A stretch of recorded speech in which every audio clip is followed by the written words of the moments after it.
Syederalun, nama Dito Mahendra kembali mencuat setelah menjebloskan Nikita Mirzani ke tahanan pada Selasa 25 Oktober. Ia sebelumnya melaporkan Nikita Mirzani atas dugaan pencemaran nama baik ke Polresta Serang Kota. Tak banyak yang tahu, ternyata Dito Mahendra adalah seorang pengusaha di Indonesia.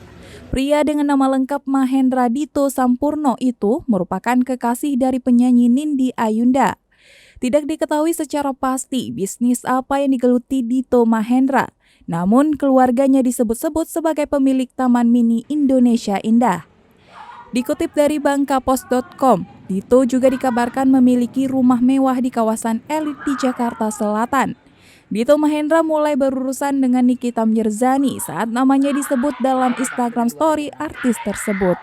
Ia merasa dirugikan atas pernyataan Nikita yang menyebut sebagai orang yang banyak omong, penipu, dan pemberian harapan palsu.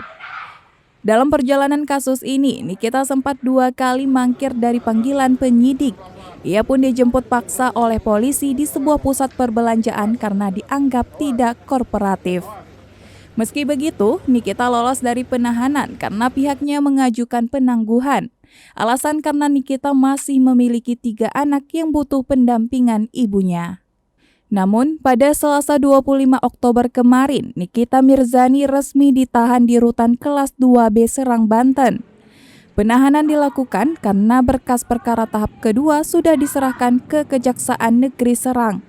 Kepala Kejaksaan Negeri Serang, Freddy D. Simanjuntak, mengatakan Nikita akan ditahan selama 20 hari ke depan.